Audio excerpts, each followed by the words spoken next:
Let's take this story now from Imo State, where a dramatic video from the Federal University of Technology in Owerri featured the moment a lecturer destroyed an architecture student's project during class. In the video, the lecturer could be heard accusing the student of being incapable of creating such an exceptional work while destroying the project with a cane, as the student watched helplessly, sparking widespread outrage online. Let's take a look. In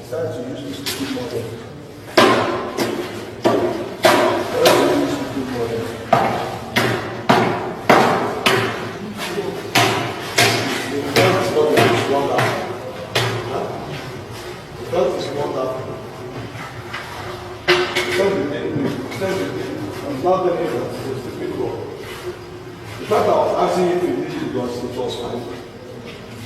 No.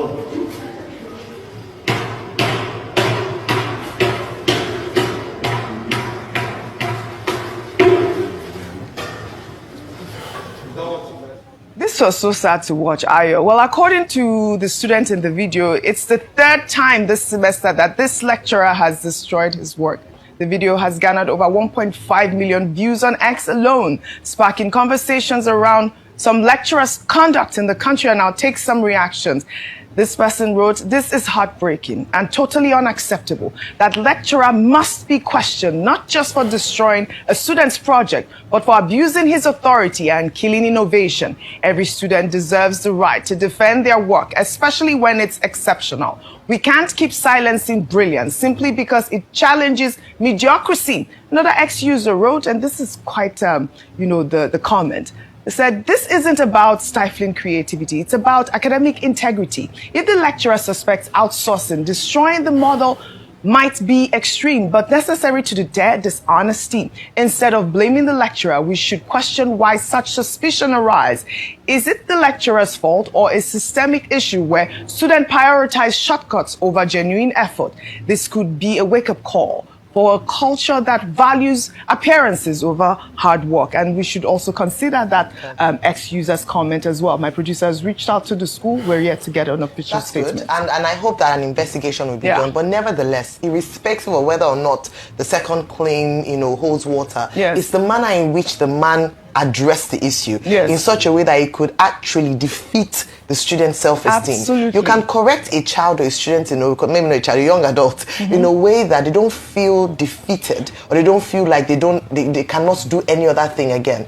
This throws more light on how we must go back to teacher training and actually understanding the code of conduct for lecturers in school. It's on the same table we've celebrated lecturers that students have bought presents for and just celebrated, but also we see that a lecturer, a teacher has the potential to create, to shape the destiny of a child, to shape the future of a child. But when you address it in this manner, no matter how wrong or right the student might have been, it does not all go well. And I hope that schools and lecturers will do better. A lot of people know the experiences they had with lecturers in school, how it made them more fearful. Nigerians are intimidated, some students are intimidated, they are fearful. You don't want to even think or create new ideas because it might be shut down or you might be publicly embarrassed. This is the consequence of actions like this. So lecturers should do better. Let us retrain again so that we're able to really nurture dreams and nurture futures.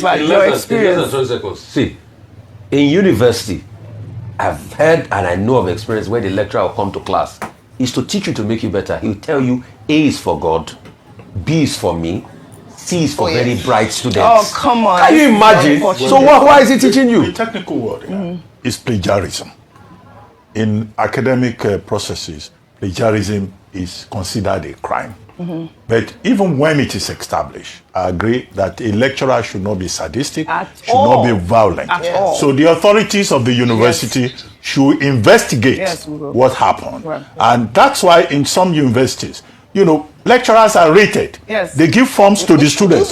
You assess your teacher so that, teachers also will know that while they are imparting knowledge, they should also do so in a humane manner. But what do you expect from a country where government too doesn't wear a human face? That is the point. And then lecturers too have become some close. So many dimensions to this story. So many dimensions to this story. But we'll follow up on it as always. Yeah. I believe you watched the video. You saw the lecturer destroying the project of the student. According to him, the student is not capable. Is not capable of creating such acts. So, destroying it openly, disgracing the student in the presence of every other student, makes him to learn better. For me, I thought the true test could have been to tell the student to defend that very project, to recreate it, even under supervision. But he chose to embarrass the student, demoralizing the effort of the student to create such, making the person to look so small, creating fear and holding the mind hostage, making the mind too bound to even think out of the box, to be confined in one particular position. You find it difficult to think outside what you are being taught. Some teachers always tell you, write what I taught you, write as I taught you. That mentality of telling a student to write as I taught you keeps the mind bottled. But there's something I love so much. The end, what Dr. Abati said. He said, when the government are not wearing human faces. Yeah, I love that very expression so much.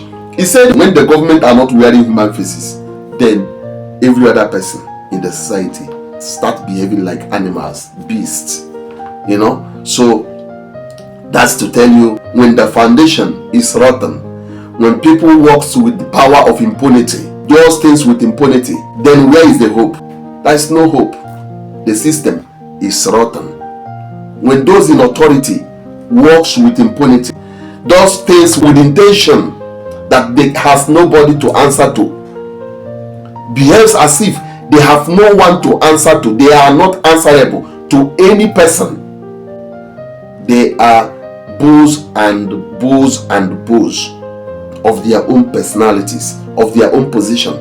They are not subject to any accountability. That's when you begin to see things like this happening. Because if this person, if this lecturer knew that even the student can vote him out, even the student can rate him out, rate him bad, so bad that at the end of the semester he might be called for questioning, or better still, changed. Some students will be called in for interrogation. Students have been rating this man very wrong, very bad, very poor. Why? Now the students can open up. This is the way he treats them. He intimidates them. He abuses them. He imprisons their mindset. He traumatizes them. Once they hear that word traumatized, that lecturer will be removed from the class. But in Nigeria is a place where there is no law. There is no room for accountability. Everybody acts the role of above the law. That's the way it is. Thank you so much and God bless you. Share your own thought and views. Is it the right thing to do for a lecturer to destroy the project of a student without letting the student to defend his or her project? Is it the right thing to do? Does that encourage better learning?